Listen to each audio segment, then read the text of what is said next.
en su momento el seminario de liberación y otros seminarios, y ya han pasado más de la mitad de la academia avanzada. Entonces, todos los que pasan por acá, queremos sellarlos con esta introducción y que cada vez que usted tenga un tiempo de preparación, cuando le toque predicar, usted se recuerde de esto. Usted es un líder en esta iglesia y es un líder, usted entiende que usted es discípulo. En temas de título, de posición, se le llama el liderazgo de la iglesia. Usted está a cargo de un grupo de alcance. También muchos coinciden, aparte de tener el grupo de alcance, coinciden en llevar la dirección o ser líder de equipo de algún ministerio. Entonces, usted ya ahí donde está predicando, está ministrando, está aconsejando, está pues haciendo iglesia, edificando, haciendo discípulos. Usted está en el ejercicio de un ministro. Pero en su gran mayoría, la gran mayoría, son personas que se dedican, su expertise de ser productivos en la vida, es decir, de cómo generar ingresos para poder vivir, tienen que ver con trabajos fuera del ecosistema de la iglesia, ¿verdad? Entonces, usted tiene, en su gran mayoría, hay algunos que tienen la bendición y el privilegio, que su trabajo está aquí en la iglesia, ¿verdad? Y también son líderes. Pero la gran mayoría es el primer caso. Son emprendedores, empresarios o empleados de una empresa. Y adicional a eso, están sirviendo al Señor. Ahora, lo menciono así porque en Ciudad de Adoración, servir al Señor como se debe de servir, es algo que requiere tiempo, dedicación, pasión, revelación, amor, vida. O sea, hermanos, ustedes son personas que dan mucho tiempo al Señor. No sé si lo suficiente, porque creo, están de acuerdo conmigo que nunca es suficiente, pero sí podríamos decir que si comparamos con un cristiano promedio, usted por mucho, le dedica más tiempo. Entonces, a esta labor que usted hace, técnicamente se le llama ministro laico. ¿Sí? Ministro laico. La idea de dar esta palabra es con la idea de que se le quede técnicamente qué es lo que hace usted o qué es lo que es usted. Un ministro laico, que es un término de la iglesia, desde la iglesia primitiva a los días de hoy, obviamente fue un término que fue surgiendo, fue encontrando lugar según la historia de la iglesia fue avanzando. Es simplemente un ministro que tiene funciones ministeriales, pero no vive del altar. Es decir, usted para poder vivir, usted tiene un trabajo, vamos a llamarlo secular, ¿sí? Aunque en la ética laboral hablamos de que al final todo lo que hacemos lo hacemos para Dios.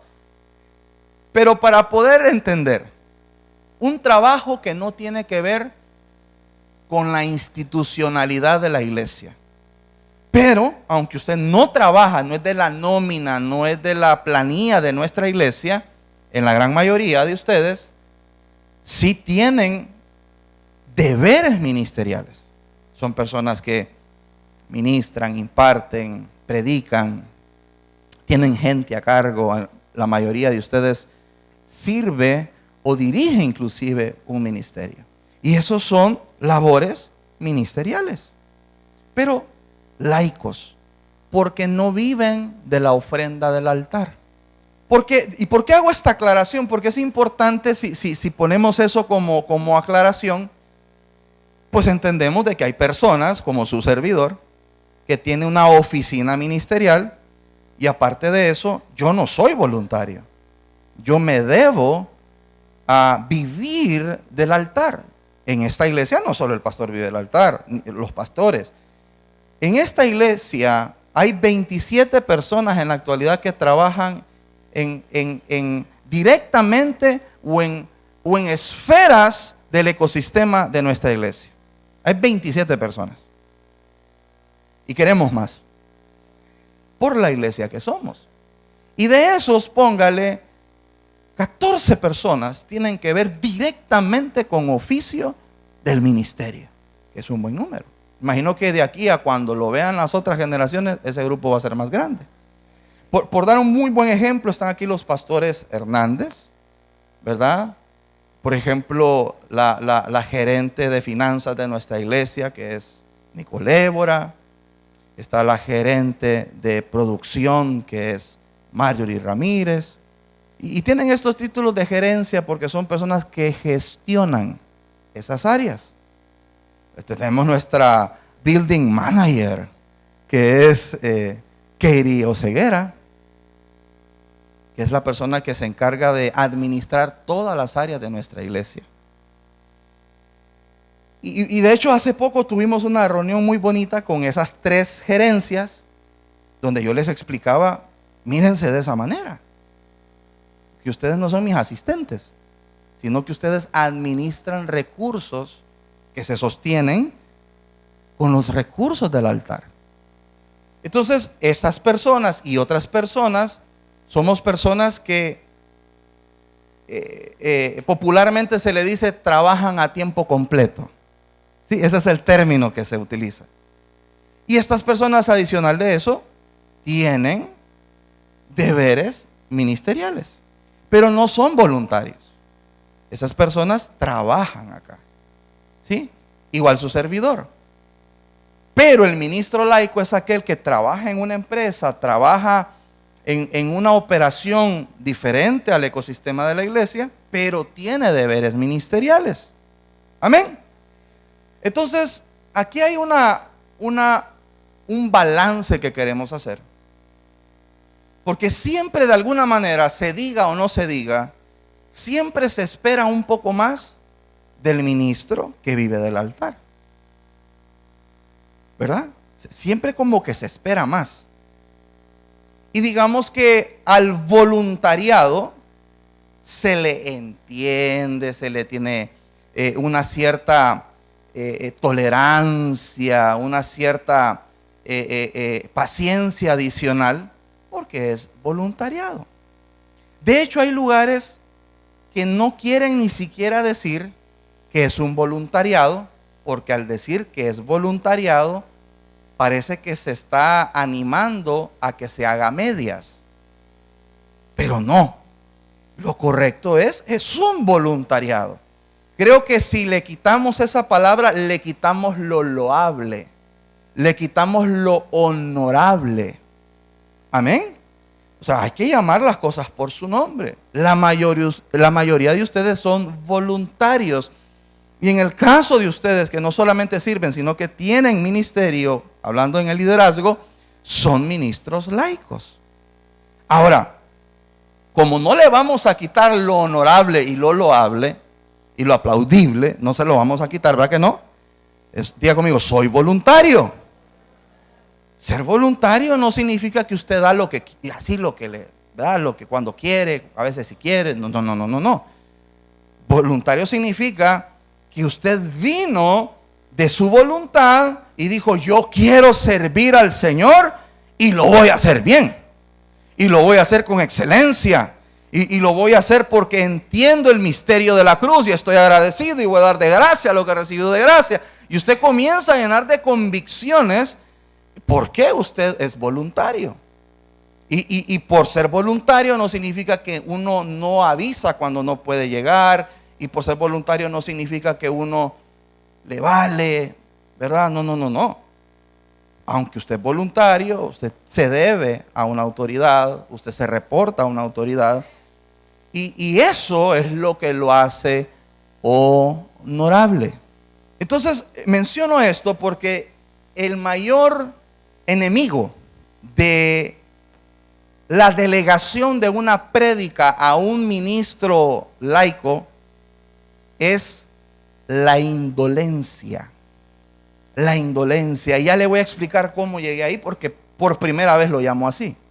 Lo he llamado y lo he visto y le he temido a esto con muchas palabras, pero nunca me había dedicado a buscar una palabra que exprese a lo que le tenemos temor, ¿Y a qué se le puede llamar enemigo de un tiempo de preparación? La indolencia es la característica de aquella persona que no le gusta el esfuerzo, que no le gusta el dolor ni la incomodidad para alcanzar objetivos. Es la característica de las personas que no les gusta el esfuerzo, no les gusta el dolor, la incomodidad para alcanzar objetivos. Sinónimos de indolente o de indolencia son, por ejemplo, una persona dejada, una persona perezosa, una persona apática, una persona negligente. Los sinónimos: dejado, perezoso, apático, negligente. Porque pareciese que a esa persona que se le ha delegado el gran privilegio de predicar, de ser el mensajero del Señor, a esa persona que se le dio la oportunidad de ser el micrófono de Dios, o sea, usted se convierte en el micrófono donde Dios reproduce su voz. Por trabajar en otro lugar se le acepta que sea mediocre. Es como el hermanito que hoy se le dio chance, como trabaja y está bien ocupado, ¿verdad? Porque es un ministro laico, porque él trabaja en otra cosa para poder vivir. Entonces, no tuvo tiempo, no se esforzó, no le dedicó, no se apartó. Entonces, ese hermano se le permite, pero el pastor, cuidadito, porque el pastor, él vive del altar. Al final, su servidor es ministro y usted es ministro. Lo que pasa es que la gente lo mira, no, pero es que usted se dedica a eso. Bueno, yo podría ser empresario y ganar más de lo que usted gana y no estar acá. La cosa es, ¿cómo serían las cosas si usted estuviera acá? Porque estamos acostumbrados a ver a los ministros del Señor, antes, ya ahora gracias a Dios ha mejorado, que es una persona con una Biblia en la axila, por no decir sobaco, diciendo que es pastor. Un pastor de llamado de Dios, no importando cuál es su nivel académico, tiene que ser un hombre de visión y tiene que ser un hombre con la gracia y el favor de Dios. Tiene que ser una persona con el carisma del Señor, un hombre tocado por Dios y por tanto se le llama el hombre de Dios. Ahora, esos hombres de Dios que se dedican a llevar una visión, ¿qué sería si estuvieran a tiempo completo velando solo por sus necesidades? Porque la gente dice, no, pero es que el pastor tiene que predicar bien. No, pues sí, yo soy ministro, lo tengo que hacer bien. Pero usted que es ministro laico, ¿cómo lo tiene que hacer? Bien. Porque es precisamente la indolencia, el no querer esforzarse, el no querer dedicarle tiempo, el ser perezoso, el creer de que con tu habilidad natural lo vas a lograr y después venir a justificarte de que fueron nervios, de que es que Dios te llevó por otro lado y todo el número de cosas que a veces decimos. Pero todo el verdadero problema fue la indolencia, ser negligente. O sea, quiero hacer una aclaración sobre la aclaración que estoy haciendo. No estamos diciendo que nosotros nos sentamos en esa silla a evaluar a cada predicador y darle una calificación de 1 a 10. No hacemos eso. Somos una iglesia que le da la oportunidad a todos. Y aún sabiendo que una persona no tiene grandes habilidades en la oratoria y grandes habilidades en cómo desenvolverse, le damos la oportunidad porque tiene que aprender. Pero se nota cuando alguien falla por su falta de tecnicismo, por sus niveles de ansiedad y nervios, y cuando falla porque simplemente fue indolente. Porque es que estoy ocupado. Es que viera, ayer me desvelé en el trabajo. Es que viera, esta semana fue bien pesada. Es que si usted supiese que viera cuánto trabajo tenemos en la empresa ahorita. Entonces esa es la justificación por la cual no tuvo un buen tiempo de preparación y al final quiso venir a ponerle otro nombre a su indolencia. Entonces debe de haber un balance. Usted es una persona que hace algo para vivir, Pero si se le da el privilegio de poder ser el vocero, el mensajero de Dios, si se está dando el privilegio de poder dirigirse a la congregación, si usted un día se va a parar en este púlpito, ¿verdad? Y sabe que es una responsabilidad, y sabe que van a haber nervios, y sabe que va a haber presión, entonces dedíquele un buen par de horas al tiempo de preparación. En los grupos de alcance, no se nos puede pasar, líderes, estar leyendo la charla media hora antes e ir a leer el mensaje en frente de los discípulos. Eso es inaceptable. Estuve haciendo números y por bajo, cuando yo me paro un martes de administración y me paro un domingo acá para desarrollar un mensaje, quitándole la elaboración del bosquejo de la serie, que ese es otro tiempo, mínimo son 4 horas. Mínimo. Y tengo 15 años de predicar. ¿Cómo usted lo va a resolver media hora antes? Y usted cree que la gente no se da cuenta, porque no se lo dicen. Porque siendo una iglesia que da oportunidad a la gente, no le enseñamos a la gente a andar criticando al que predica. Pero discúlpeme, si nos damos cuenta, la gente sí se da cuenta que no se preparó. Quiero que lo sepa, porque la gente es inteligente. Y eso es una de las cosas que usted debe entender. Usted se para delante de gente inteligente. Y aunque usted lo quiera resolver a través de distraer la cosa por otro lado, voy a orar mejor, no se le nota. Entonces, como pastores, todo esto que he mencionado, quise como de alguna manera tecnificar este temor que existe en nuestro corazón. Cada vez que se delega el púlpito, cada vez que se le delega la palabra a alguien, porque siendo ministros, una de las columnas de esta iglesia es que siempre se le ha dado el valor al altar. Siempre se le ha dado un valor invaluable al altar. ¿Qué se va a hablar de aquí? Entonces eso se respalda con el tiempo de preparación. Entonces, ¿cuál es el balance? En palabras sencillas, entre ser ministro laico y no ser indolente. Aunque yo trabaje en algo, yo tengo que entender que todos trabajamos. Y que todos, para poder dedicarle un buen tiempo a la enseñanza, al sermón, a la charla, a la predicación, tengo que dedicarle tiempo. Tengo que darle valor para que salga bien. Y no hay otra manera, ¿verdad? Soy ministro laico, es decir, sí, hago otra cosa para vivir, no vivo del altar, pero cuando tengo un privilegio lo hago a la altura, dignifico la asignación que se me fue dada. Ese es el balance. Ahora,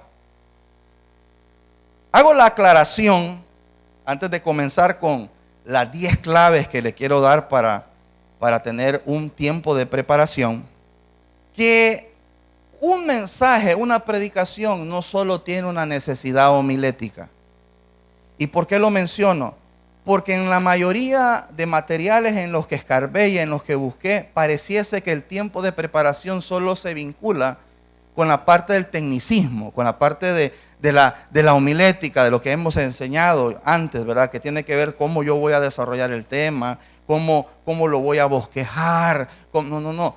Eso solo, la homilética solo es una fracción de la necesidad que consume una predicación o una enseñanza. Eso solo es una. Las habilidades personales son otras.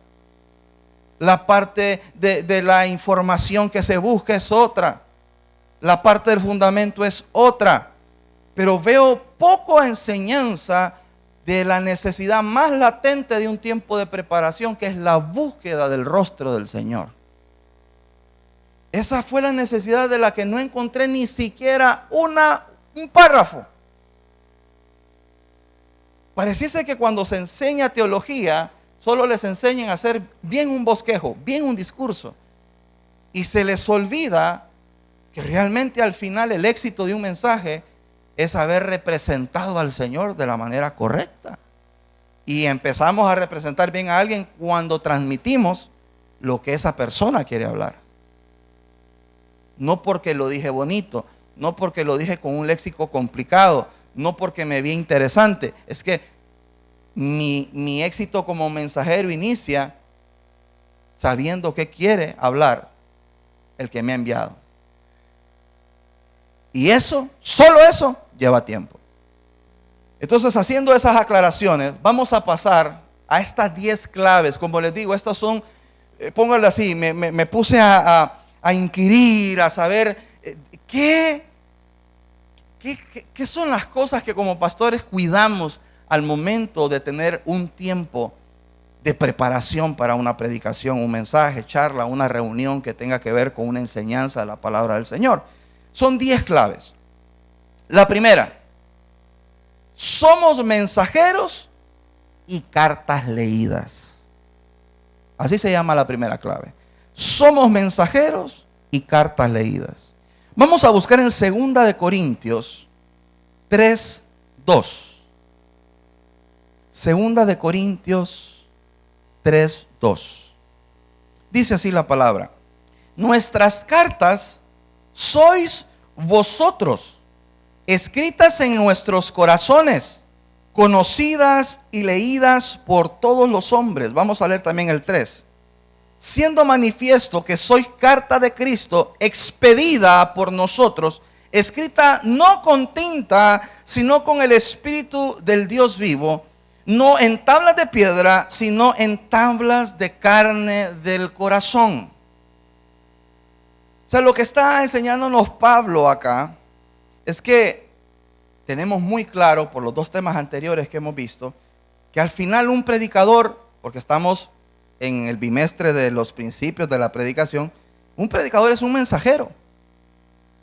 Pero adicional a ser mensajero, el predicador es una carta leída, es una carta pública. Una carta leída significa una carta pública, una carta que todo mundo tiene acceso a leer. Públicamente, desde el momento en que se para públicamente, ya sea en un grupo de alcance, ya sea en un encuentro, o sea en un culto, esa persona inmediatamente al pararse se vuelve una carta pública. Todo el mundo lo comienza a leer. No solamente el mensaje que él va a predicar, sino su testimonio. Lo que quiero decir en esta clave es que el mensajero debe de parecerse al mensaje. El mensajero debe de parecerse al mensaje. Es decir, tener testimonio para predicar ese mensaje. Bíblicamente, esto se llama autoridad moral. Toda persona que va a predicar un mensaje, esto es lo primero. Primero usted entiende que usted es un mensajero y el éxito del mensajero es hablar lo que quien lo envió necesita comunicar. Y número 2, saber si usted es la persona que puede hablar ese mensaje. Y acá yo quiero aclarar. No estoy diciendo que tiene que ser perfecto, pero la manera en la que usted va a dirigir el mensaje tiene que ver en cómo usted está viviendo esa palabra que está enseñando. Muchas veces a mí me ha tocado predicar en cosas que yo soy ejemplo. Soy ejemplo. Hay cosas que he tenido que predicar, cosas en las que yo he aprendido. Estoy yo mismo en la transición, pero mi discurso, la manera en la que yo estoy dando el mensaje, tiene que ser así. Y hay otras veces que yo no he podido predicar ese mensaje porque simplemente no se parece a mí.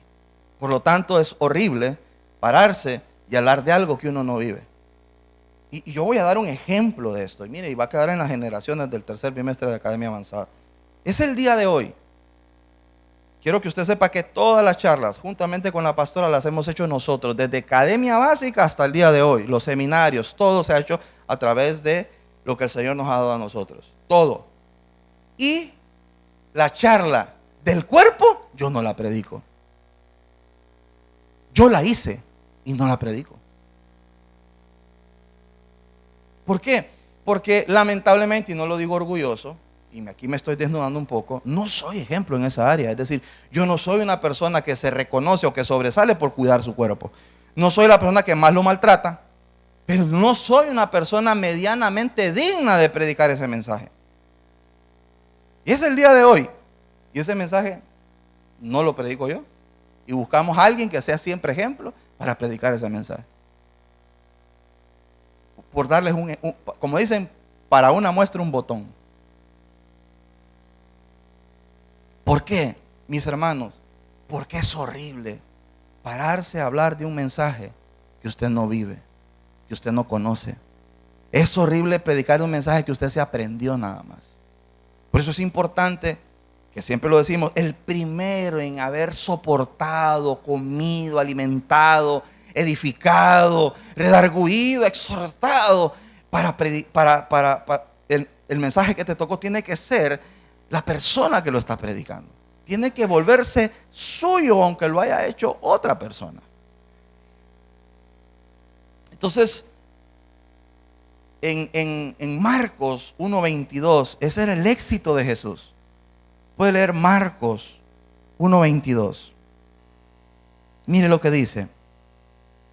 Mire lo que hablaban de Jesús aún los fariseos. Dice, y se admiraban de su doctrina porque les enseñaba como quien tiene autoridad y no como los escribas. Es que tremendo. Lo admiraban porque Jesús realmente no tenía un título para ser maestro, para ser rabino. Jesús no tenía manera de cómo. Pero cuando predicaba su mensaje y las palabras que decía, hasta aquí inclusive le dicen doctrina. Él predica la doctrina de él como que tuviera autoridad. Porque cada mensaje que él predicaba, lo vivía. Entonces por eso es que los fariseos estaban en medio de un mensaje de Jesús y decían amén. Y después lo criticaban, pero siempre era inevitable, eran seducidos. Porque cada vez que él hablaba, lo hacía con autoridad. ¿De qué autoridad están hablando? No están hablando de una autoridad de título, porque no lo tenía. Están hablando de una autoridad moral, que lo que él hablaba lo vivía. Amén. Este debe ser el primer punto que usted debe de considerar cada vez que va a recibir el gran privilegio de ser el vocero de Dios. La segunda clave, el tiempo en secreto es recompensa en público. El tiempo, diga conmigo, tiempo en secreto es recompensa en público. Y vamos a buscar Mateo capítulo 6, versículos 5 al 6. Y cuando ores, no seas como los hipócritas, porque ellos aman el orar en pie en las sinagogas y en las esquinas de las calles para ser visto de los hombres. De cierto os digo que ya tienen su recompensa. Mas tú, cuando ores, entra en tu aposento y cerrada la puerta, ora a tu Padre que está en lo secreto, y tu Padre que ve en lo secreto te recompensará en público. Mire que no dice y tu Padre que te habla en lo secreto, no, dice tu Padre que te ve. ¿Qué estás haciendo en lo secreto? Me encanta, seguramente ahí incluye que Él nos habla, pero el hacer la aclaración que Él nos está observando, nos está supervisando, porque un tiempo en lo secreto no es tener la Biblia abierta durmiendo, no es tener el Facebook ahí y estar abostezando y estar viendo TikTok. Es realmente qué estás haciendo. Si sacaste tu diccionario, si sacaste aquí tu Biblia, si sacaste la otra versión y te estás preparando, porque tienes la gran bendición de que tus padres en la fe siempre te preparan el pasto. Qué gran ventaja esa, ¿verdad? Aquí ya solo yo tengo que, me dieron los ingredientes, aquí solo tengo que tirarme yo la cocinada, nada más dice usted. Pero los padres hicieron la provisión. Quiero que usted sepa que nunca alguien aquí ha predicado un mensaje que no haya sido elaborado por nosotros, que sea de la casa. Dictadura, no, es que los pastos los buscan los pastores. Esa es nuestra responsabilidad. Aunque nosotros no estemos en la iglesia, siempre se deja.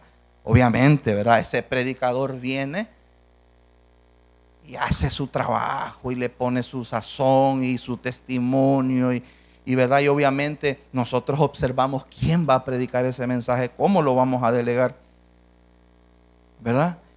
Y esa persona inclusive tiene normalmente un tiempo con nosotros antes. Pastor, mire, siento que es por aquí, porque por esto, por lo otro, papá, ok, excelente. No es dictadura, no es egoísmo, al contrario, estamos delegando. Es responsabilidad. Es que la pastoría no estamos jugando a hacer iglesia. Esa persona, según nosotros, es el vocero de Dios esa noche o esa mañana. Ya se imagina usted cuando pone a predicar a cualquiera en la célula, solo para motivarlo. Qué triste cuando un líder agarra los privilegios del grupo de alcance para motivar gente. Eso es ganado. De hecho, usted no recibió nunca nada gratis, usted se lo ganó. Nunca use los privilegios del grupo para motivar gente. O sea, obviamente eso va a motivar a la gente, pero que ese no sea el objetivo. Amén. No podemos reducir el privilegio a una carnada. Entonces, mis hermanos, ¿qué dice el versículo que acabamos de leer? Y el Padre que te ve en lo secreto, ¿qué estás haciendo? ¿Qué estás buscando? ¿Cómo te estás enfocando? ¿Estás en lo secreto? ¿Estás a puerta cerrada? ¿No estás más con nadie que con tu responsabilidad, buscando la ayuda del Señor?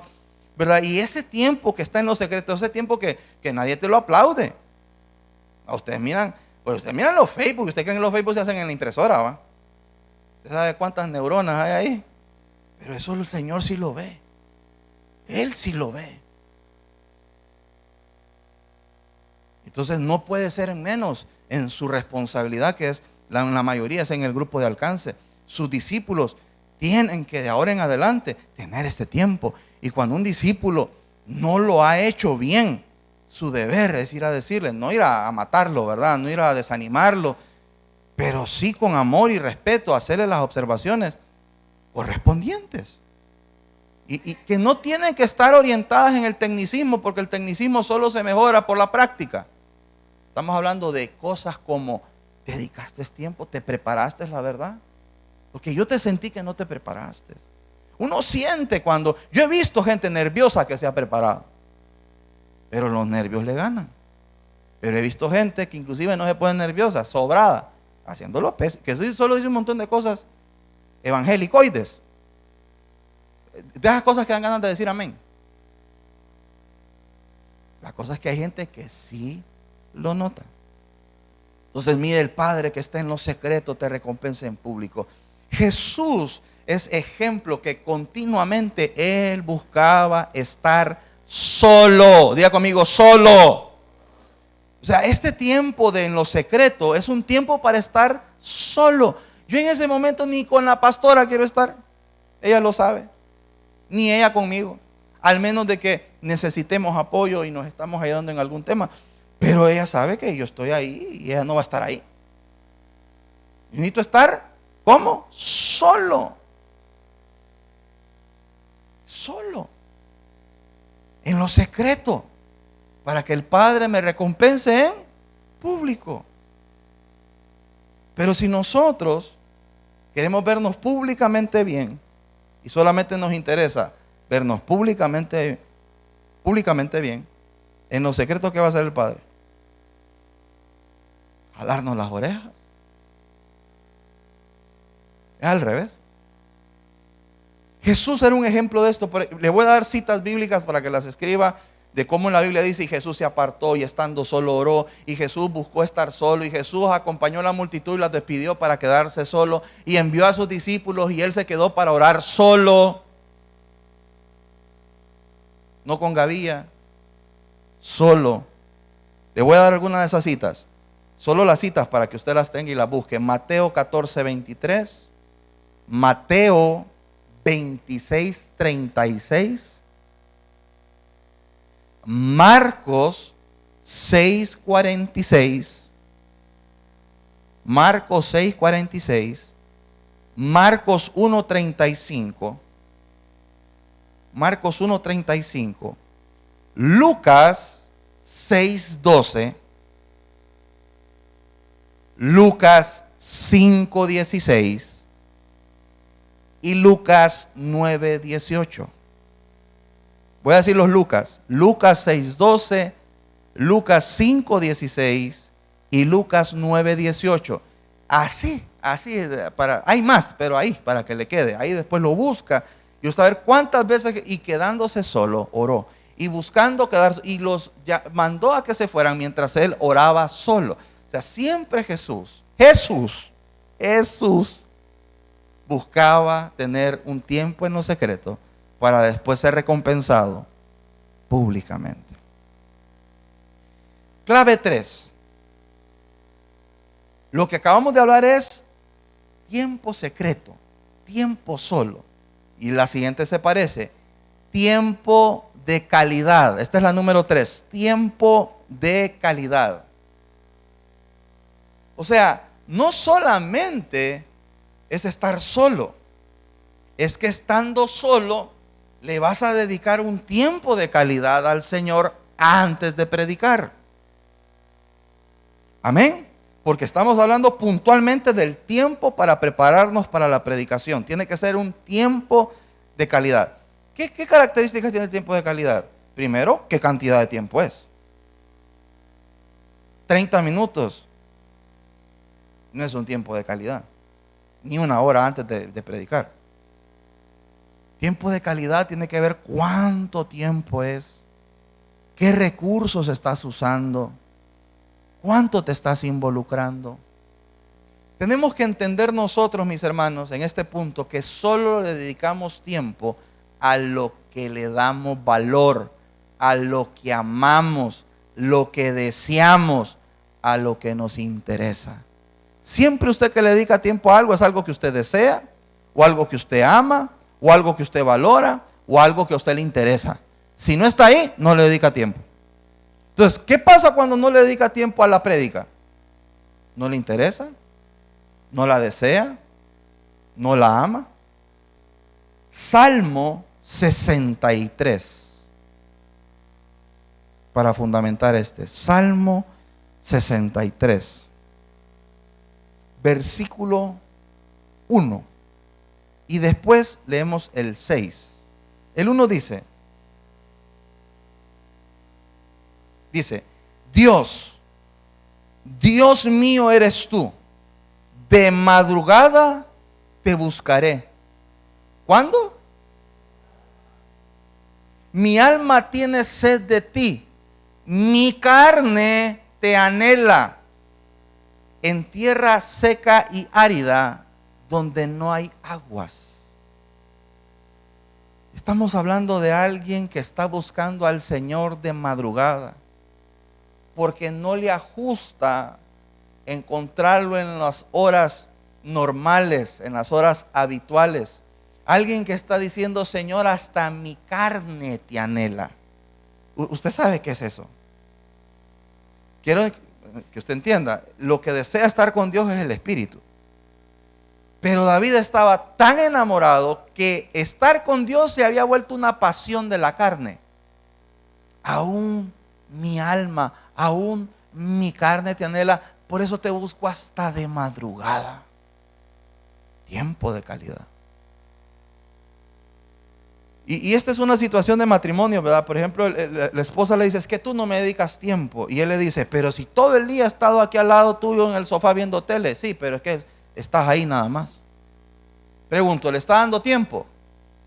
Sí, de calidad. No. Los papás creen que darle tiempo de calidad a los hijos es estar con ellos ahí viendo cómo juegan. Tiempo de calidad es ir a jugar con ellos. Bueno, tiempo de calidad con Dios, entonces, ¿qué sería? Estar con Él, estar hablando con Él, estar meditando en Él, estar inquiriendo en Él. Y en este caso, en un tiempo de preparación para el mensaje. Miren lo que dice el Salmo 42. Como el ciervo brama por las corrientes de las aguas, así clama por ti, oh Dios, el alma mía. Mi alma tiene sed de Dios, del Dios vivo. ¿Cuándo vendré y me presentaré delante de Dios? O sea, que quiero decir que este no es David, el anterior era David. Este es Masquil, hijo de Coré. Y este está diciéndole al Señor, estoy contigo, porque le está hablando a él. Y ya está, o sea, ni se ha ido de la presencia de Dios y ya se está preguntando cuándo va a volver. ¿Le ha pasado cuando usted visita a alguien que ama mucho, que tal vez viaja al pueblo o a otro país o a otro lugar, y usted está recién llegando al lugar y usted ya está pensando en que se tiene que ir, y usted está pensando, ¿hasta cuándo voy a volver? Bueno, este hombre estaba tan enamorado de Dios que dice, Señor, ¿verdad? Mi alma te anhela, está ahí con el Señor, y dice, y yo estoy preguntándome cuándo me voy a volver a presentar delante de ti, porque mi alma tiene sed de Dios, hambre del Dios vivo. Amén, eso es tiempo de calidad. Para la preparación de un mensaje que vamos a estar con Dios, necesitamos darle tiempo de calidad. Número 4, provocar una atmósfera. Cuando usted va a preparar un bosquejo, tiene que preparar atmósfera. Y anote cosas prácticas como una iluminación correcta, un lugar donde usted se sienta confortable, ¿verdad? Un lugar donde no haya mucho ruido para que usted se enfoque. Y metámonos a cosas espirituales en esa atmósfera como adoración, ¿verdad? Como por ejemplo, estar apartado. Pero si usted está haciendo el mensaje en medio del comedor y la gente está comiendo en la hora del almuerzo, por ejemplo, antes de empezar a inquirir en Dios, antes de comenzar a consultarle al Señor, tener un tiempo de oración. Señor, me presento al asunto, ¿verdad? Señor, necesito que tú me ayudes.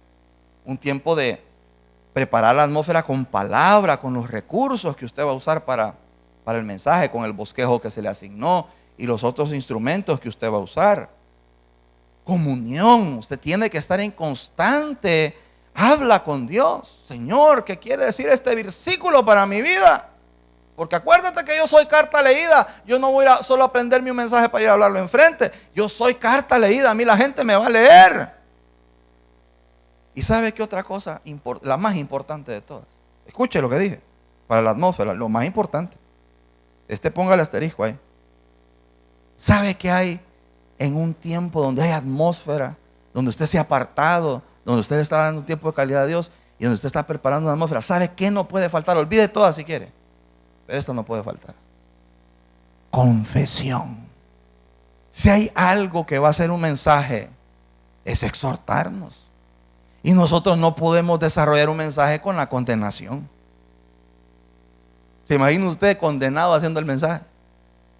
Entonces usted tiene que tener un tiempo de confesión para que el enemigo no tenga legalidad en lo que usted está haciendo y que usted diga, yo estoy a cuentas con el Padre ya.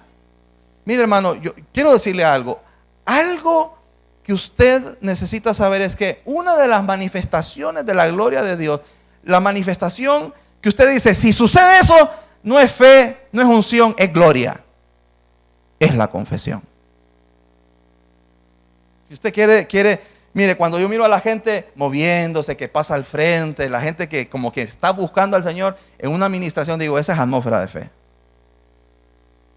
Ya cuando yo veo personas que están ahí, ¿verdad? De alguna manera, con la actitud de que están involucradas, como demandando algo, ¿verdad? Como demandando una palabra, usted, atmósfera de unción.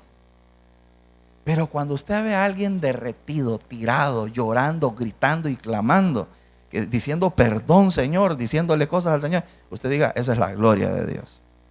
Que es algo lindo que está pasando en nuestros servicios. Cuando yo veo gente aquí hincada, que ya el que esté hincado, orando, quebrantado, ya no está esperando que alguien vaya a orar por él. Ya lo está resolviendo con el mero mero. Yo cuando miro que ni lo toquen, que esté en lo mejor. Ir a ponerle la mano es ir a distraerlo. peligroso le dice, quítese de aquí, hermano. ¿Para qué ungido cuando hay gloria? Sin ánimo de menospreciar a los ungidos. ¿Se entiende? Entonces, la confesión no puede faltar en un tiempo de preparación para un mensaje. Señor, este mensaje me calza de esta manera. Padre, yo sé que en esto, Padre, y usted comience. Mire lo que le pasó a Moisés al ver al Señor, ¿verdad? Vio al Señor, vio los lomos del Señor. Hoy me muero, dijo Moisés. O sea, Dios no lo estaba regañando, Dios no lo estaba exhortando, pero él mismo se condenó. No, a mí hoy que me maten, cadena perpetua, dijo. Porque claro, la gloria de Dios es donde se manifiesta también su santidad. Y cuando la luz de Dios está, nosotros por muy limpios que estemos, somos como trapos de inmundicia. Miren lo que dice el Salmo 51:6. Ahí en esa clave de la atmósfera. Mire lo que dice, mire qué lindo esto. He aquí, tú amas la verdad en lo íntimo. ¿Qué ama el Señor? En lo íntimo, la verdad. Y en lo secreto me has hecho comprender sabiduría.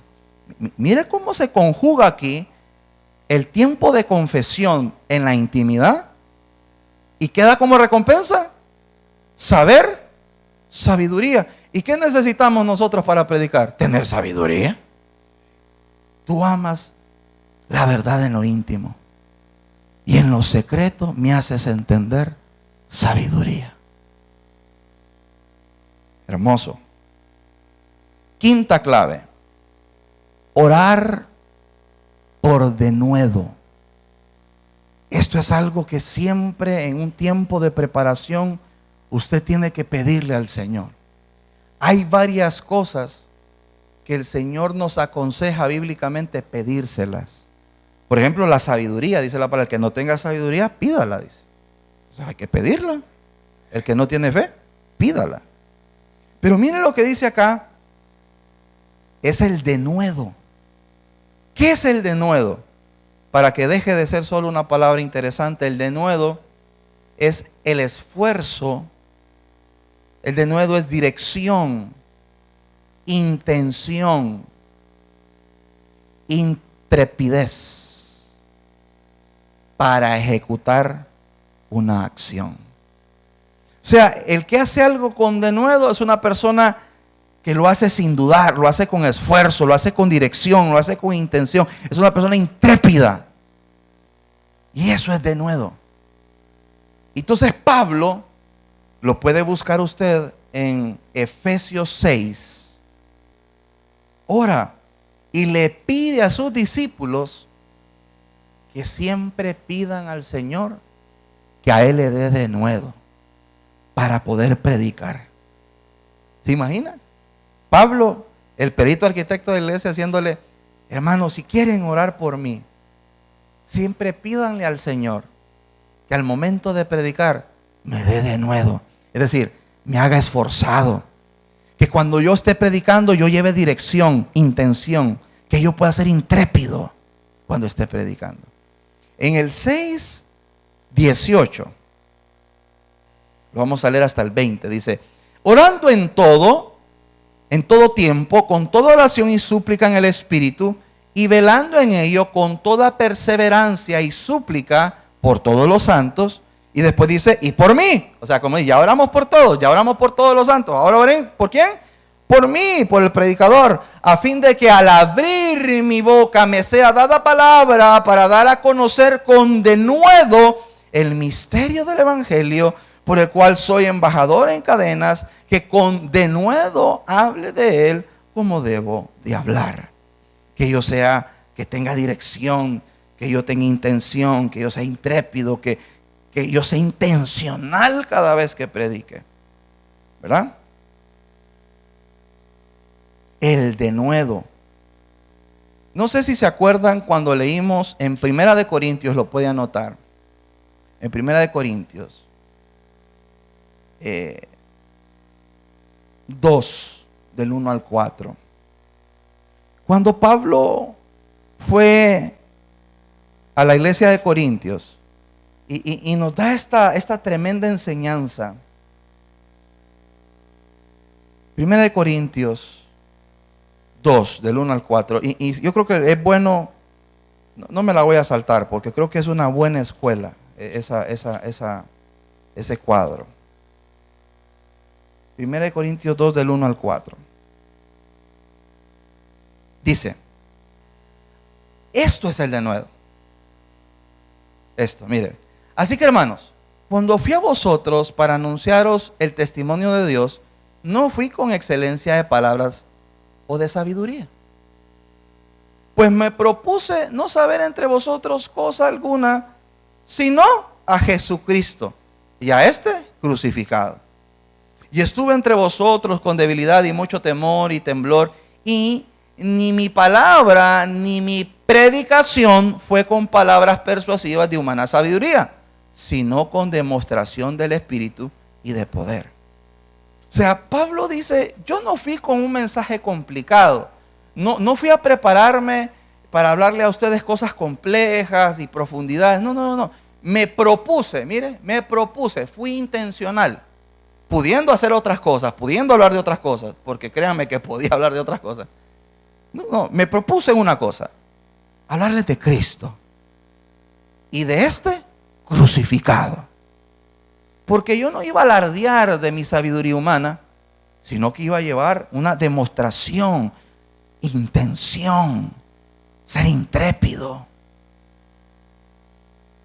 Una demostración de poder. Entonces el mensaje de Pablo no estaba orientado a complicar lo complicado, sino que por muy sencilla que fuera su asignación, poder hacerlo de una manera poderosa.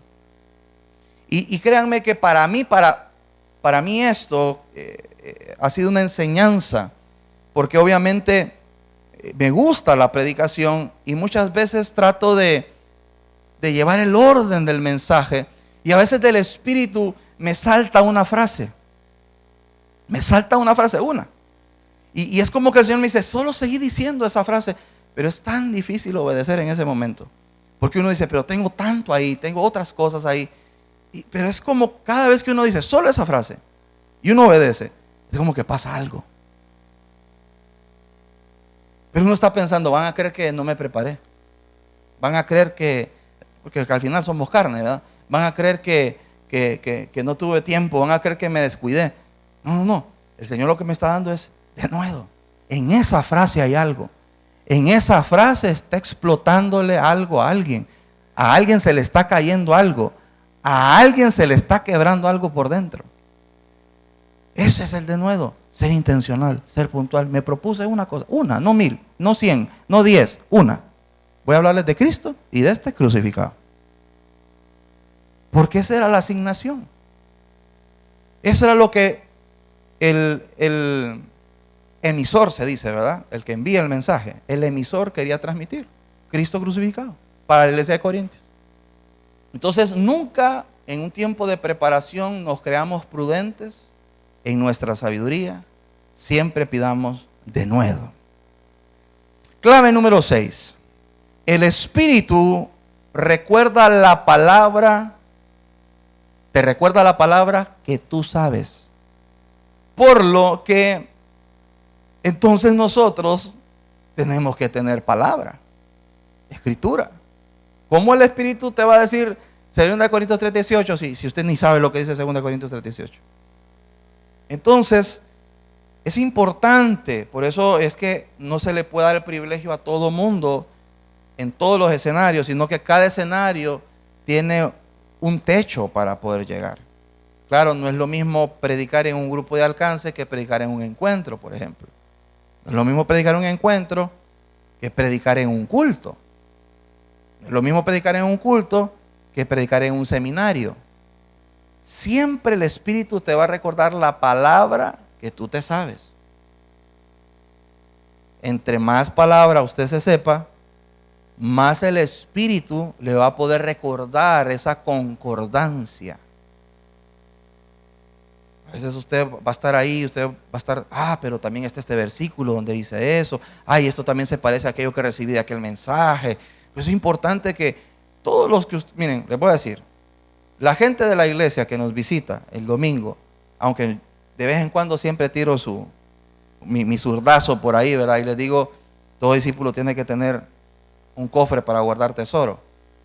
Yo se lo digo como una sugerencia, pero usted que es de tercero de avanzada, si usted no tiene libreta, no está en nada. O sea, usted si no tiene libreta, chepió.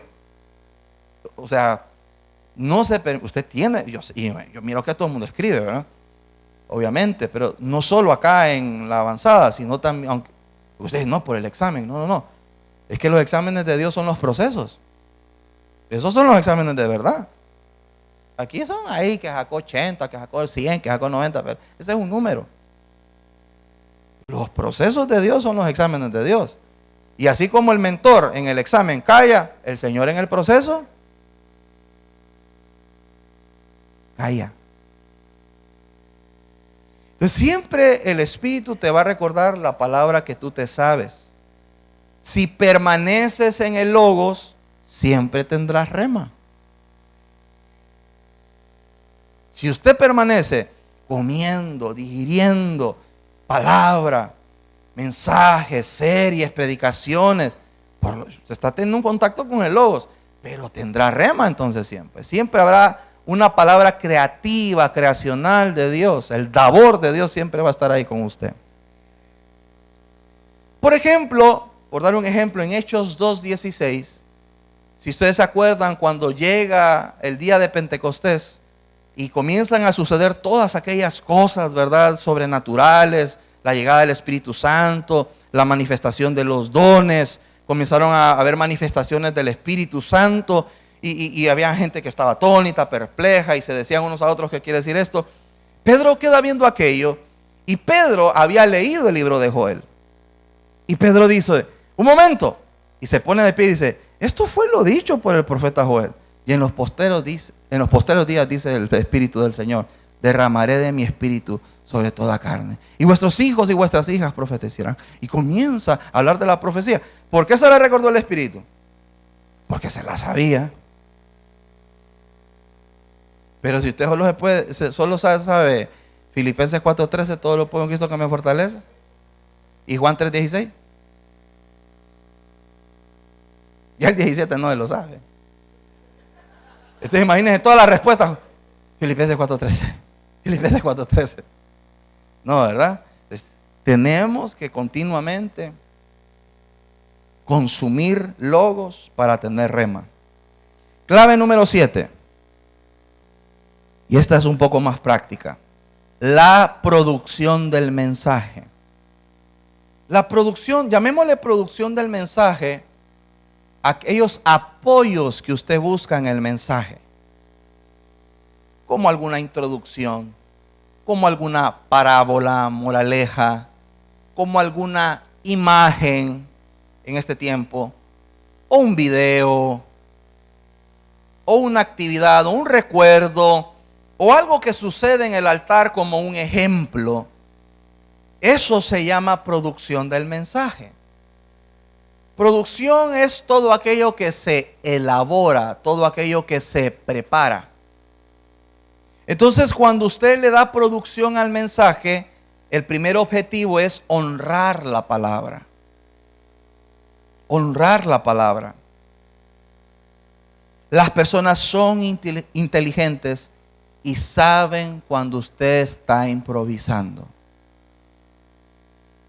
Ya lo hablamos eso, ¿verdad? Entonces, la producción del mensaje, el haber preparado una carta, un recuerdo, hacer un ejemplo, hacer una escena, poner una imagen, dar una parábola o una introducción, habla de lo que usted se preparó y habla de cuánto usted está honrando ese mensaje. Va a ser muy normal en las predicaciones de sus pastores una imagen. De hecho, nuestros mensajes desde ya llevan un diseño. Siempre tienen un promocional, se promociona la palabra porque usamos la parte sensorial. Eso habla que el mensaje está siendo honrado. Amén. Porque no estamos improvisando, ¿verdad?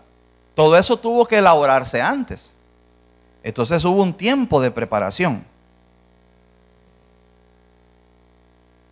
Entonces usted va a ver a un Jesús siempre, ¿verdad?, sabiéndose acercar, llevar semillas en la mano y hablar sobre la parábola del sembrador y hacer una figura, una escena ahí. O un Jesús que siempre tenía una parábola para explicar algo, porque él producía el mensaje. Se acercaba a una higuera y hablaba algo de la higuera seca. O sea, siempre él buscaba la manera de honrar el mensaje. Número 8. Articulación del mensaje. Articulación del mensaje. Como hemos entendido que nosotros somos mensajeros, y el mensajero lo que hace es hablar de lo que el que quiere hablar está transmitiendo. Entonces nosotros vamos a ser intérpretes de lo que creemos Dios quiere hablar. Por ejemplo, en la música se le llama intérprete a la persona que no escribió la canción, pero sí la está interpretando, la está cantando.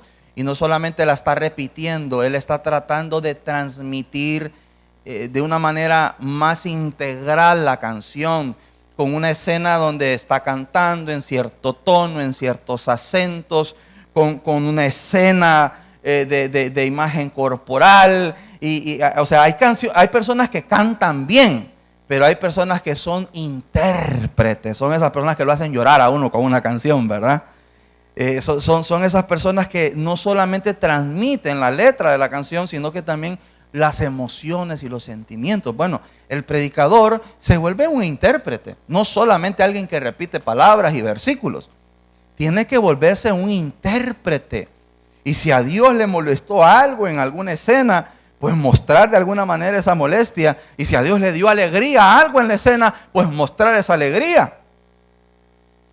Todo eso es integral. Hay personas, y por eso es importante las 10 claves, ¿verdad? Porque yo he visto gente que sí se ha preparado. Y personas que han buscado el rostro de Dios, pero tal vez no le va tan bien. Porque buscar a Dios y haberse preparado con el tiempo es son unas de las necesidades que requiere un mensaje. Pero aquí estamos hablando de 10 claves. Mire qué bonito esto. Articulación del mensaje. ¿Qué consejo práctico le doy con esto? Hable el mensaje. Cuando lo tenga, dígaselo a usted. Dígaselo a usted mismo. Y si es posible, dígaselo en el espejo. ¿Ya lo ha hecho, pastor? Sí. Sí, porque usted está articulando el mensaje. Usted está diciendo, ay, cuando haga esto, voy a decir esto. Entonces aquí puedo poner, entonces, bueno, entonces lo voy a decir acá sí. Y aquí les voy a pedir que levanten las manos para que hagan una declaración. Y se despierten los que estaban dormidos y se suban al bote para seguir, ¿verdad? Y se suban a la barca para seguir, llevarlos juntos. Y aquí me voy a tirar un chistecito. Articular, ¿sí? Sonificar el mensaje. Acá tiene que ver con contenido y expresión. Es muy importante. Imagínese, por ejemplo, en un encuentro que son 14 mensajes. Es una cosa tan intensiva. Y que vengan después de un receso 2 predicaciones y usted es la tercera. Y usted entra, hermano, entonces, ¿verdad?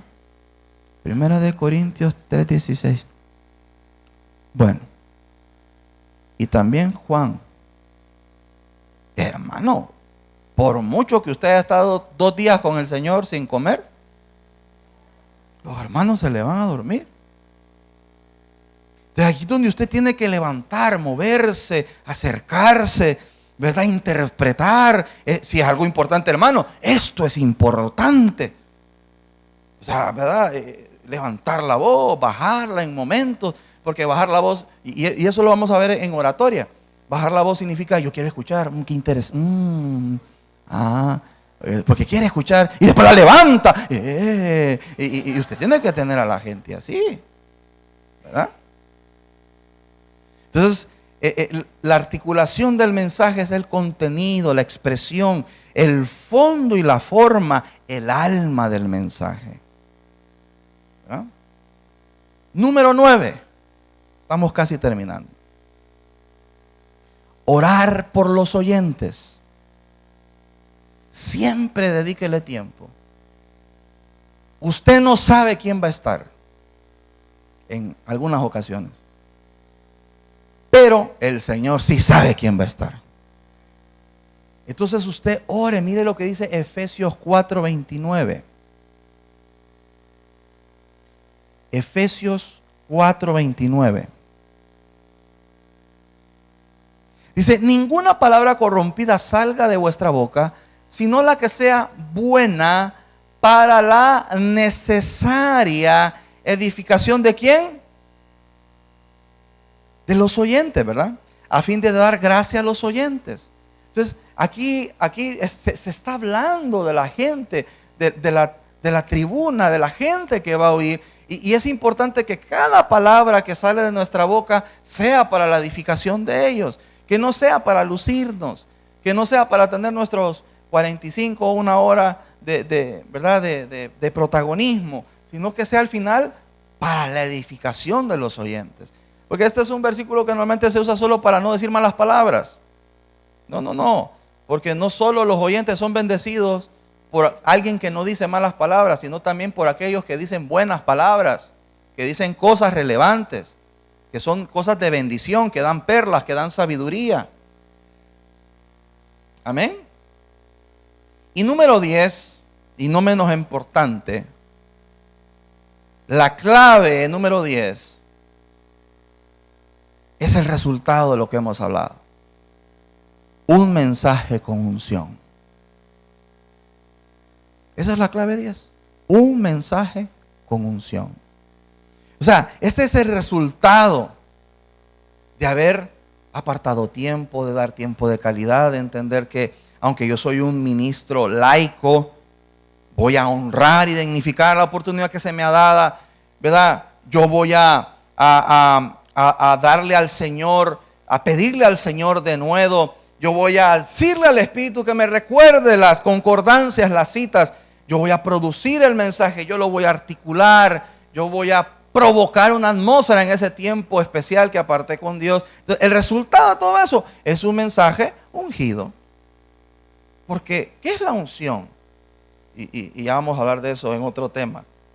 ¿Qué es la unción? Lo voy a decir en una figura, en una forma de figura. La unción es estar tanto tiempo con Dios, tanto tiempo apartado, a solas y tiempo de calidad con Dios, que se te queda el perfume de Dios. Es es una figura la que estoy dando. Es como, por ejemplo, que yo tenga cierto perfume en una persona que haya pasado toda la tarde conmigo y que esa persona se vaya de mi presencia y salude a alguien y alguien le diga, hey, olea al perfume del pastor. ¿Verdad? Ah, sí, es que estuve toda la tarde con él. Tomamos un cafecito.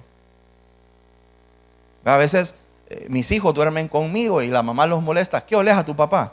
En la mañana, ¿verdad? Sí, porque durmieron conmigo. Como estuvieron conmigo, huelen a mí. Bueno, cuando nosotros tenemos un tiempo de preparación en lo íntimo, en lo privado, y nos paramos en público, olemos a Dios. ¿Y qué es oler a Dios? La unción. ¿Por qué oles a Dios? Ah, es que estuve con Él. ¿Cuánto? 15 minutos antes de comenzar el mensaje. Mamá, no olerá nada a usted. No. Busqué al Señor, estuve 4 horas metido, inquiriendo en Dios. Mire lo que dice en Hechos 14, ¿hasta dónde? ¿Hasta dónde el Señor podría hacer con nosotros? ¿Hasta dónde Dios nos podría respaldar? Porque la unción es el respaldo de Dios. En Hechos 14, 11. En Hechos 14, Pablo y Silas van a una ciudad que se llama Listra. Y cuando Pablo estaba predicando, en medio de la predicación, Pablo mira a un hombre cojo. El comentario bíblico es que este hombre no fue que tuvo un accidente, fue un hombre que nació cojo. Y dice la palabra que Pablo logró discernir en el espíritu que él podía orar por él para que fuera sano, porque había fe operando en el cojo. Y en medio de la predicación, Pablo para la predicación y dice: levántate sobre tus pies. Y aquel hombre se levanta y se puso sobre sus pies y comenzó a caminar. ¿Verdad? Ahora, ¿qué decía la gente de Listra cuando Pablo estaba predicando con Silas? Hechos 14:11. Entonces la gente, visto lo que Pablo había hecho, alzó la voz diciendo en lengua licaónica: dioses bajo la semejanza de hombres han descendido a nosotros. Y perdón, no era Silas, era Bernabé.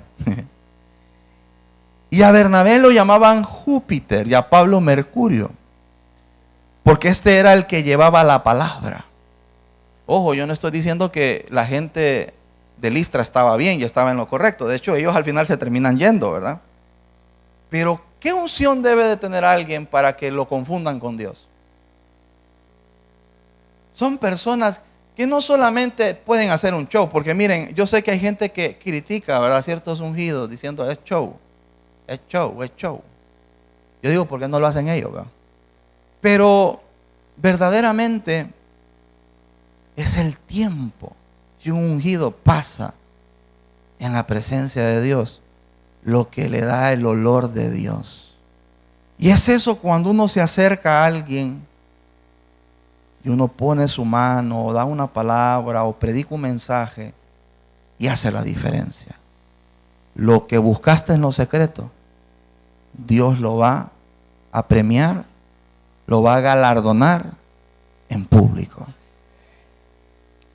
Y alguien dirá: no, a mí no me interesa, es que no lo hago por vanagloria. Bueno, todo aquel que hace algo lo quiere hacer bien. Y cuando lo hace bien se va a notar. Y cuando lo hace mal también. Entonces no se pongan románticos, ¿verdad? Si usted entiende, no va a encontrar estas 10 claves en un libro de texto. Estas son 10 claves que le estamos transfiriendo, mírenlo así, como un legado de sus pastores. Hermanos, habrán 10 claves más. Bueno, gloria a Dios, pero al menos estas 10 son las que nosotros hemos considerado cada vez que se nos ha dado la enorme oportunidad, el hermoso privilegio de ser los voceros de Dios. Cada vez que a usted le den la oportunidad en un grupo de alcance, cada vez que a usted le den la oportunidad de predicar en un encuentro, o que lo inviten a predicar a una academia, y por qué no, lo inviten a pararse al púlpito de la iglesia o a otro púlpito en el altar de otra iglesia, tiene que honrar ese momento. Amén. ¿Qué tal si le damos un fuerte aplauso al Señor por esta enseñanza? Tiempo de preparación. Dios los bendiga a todos.